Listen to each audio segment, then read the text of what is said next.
pussy is a bank, girl. It's a bank. That's it. That's the post. You look at narcissism as a predatory lender. The narcissistic frequency is the equivalent of predatory lending. The Federal Reserve. And I know a lot of y'all gonna be like, this sound like whole work. This is queendom time, okay? We begin to look into prostitution in the Near East.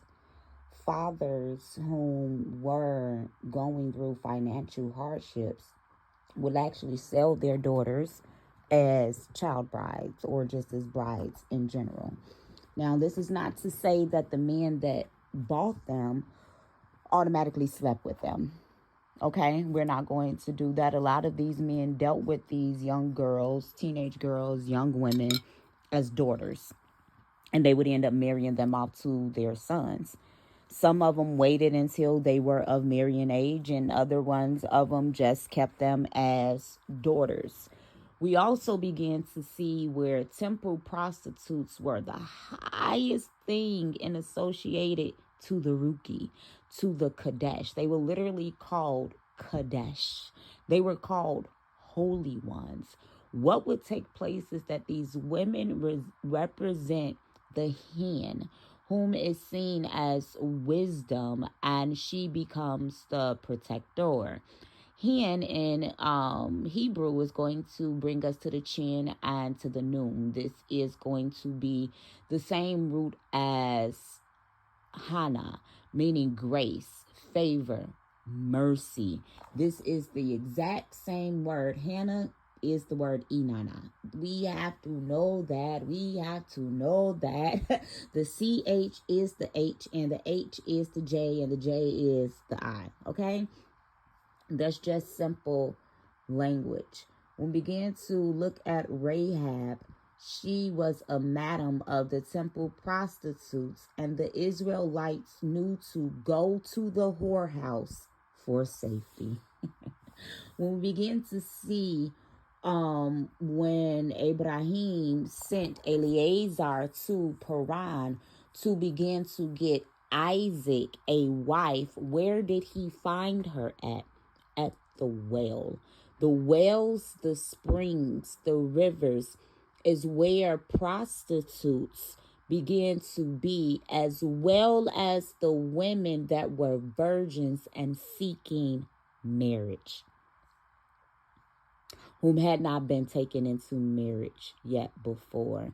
So when we begin to look at the currency in exchange for the woman that's a virgin, the man is required to pay the dowry of the virgin. Even the woman that is not a virgin, a dowry is still required, and both require a bride's price. Provision was always the order.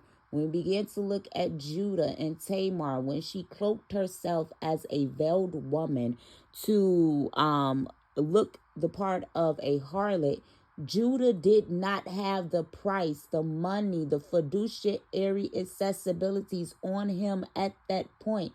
Therefore, he left his rod and his bracelets so that she could come and collect for him and be able to identify. And when he began to return unto her, she was able to say, nope, this is yours.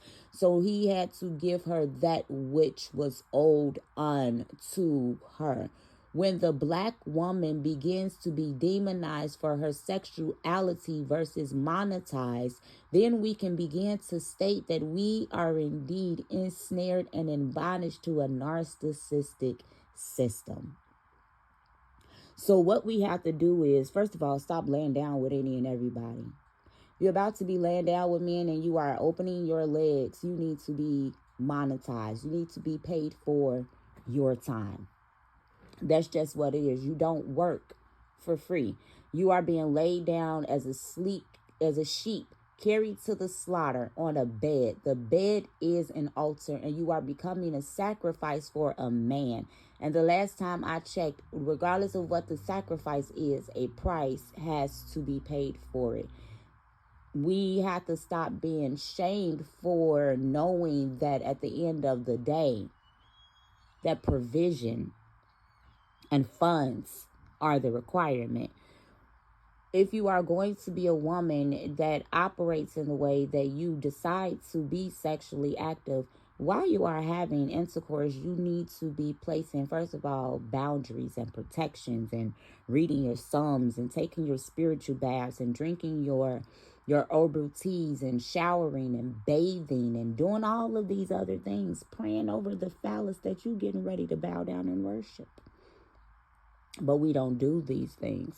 When someone begins to take their rod, which is the signet of a shepherd, and the shepherd is the king, and begin to insert it into your matrix and open up your portal, he is entering the outer space. He is taking a God experience, because the woman was taken from the door of Adam, and on the inside of that door were the chambers to the heaven. The outer space is what began to make up the molecular combination and composition of the black woman. She is the ether that mankind began to connect to through his rod of authority, by inserting it into her so that he can begin to reach wisdom in that way.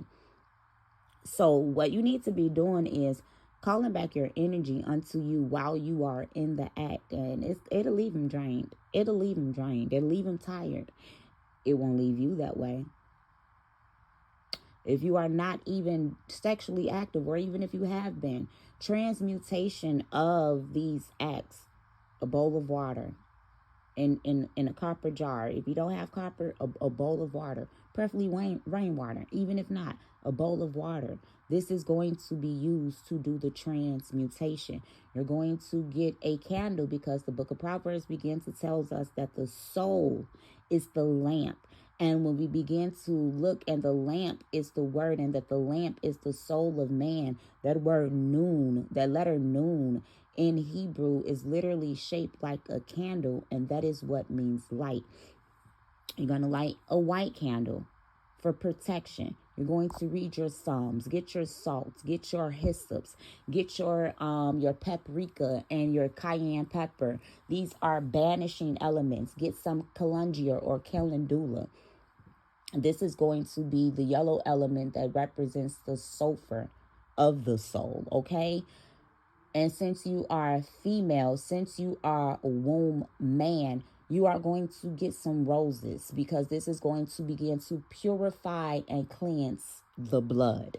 This is going to be able to call back your self-love that you have squandered to other people back to yourself. You're going to get the hibiscus, because this is the rose of Shanran that is spoken about in the Songs of Solomon. In the Song of Solomon, you could be using to heighten your femininity in these ways. And you're going to get your psalms. You're going to write out your prayers and your petition on get a lunch bag. Okay. Most High, Mother Wisdom. First of all, you need to be repentant and pouring out yourself as a libation and asking to be purged and to be purified. That's always first. But then you say, I transmute every energy that I have laid down when I have sacrificed myself to demons unaware. I ask that not only are these bonds broken and these soul ties broken, I command the transmutation of my life force, of my womb, of my matrix to come back to me in currency, to come back to me in wealth. Every time that I sold myself short, call that back to you. These are biblical principles. Keep your legs closed.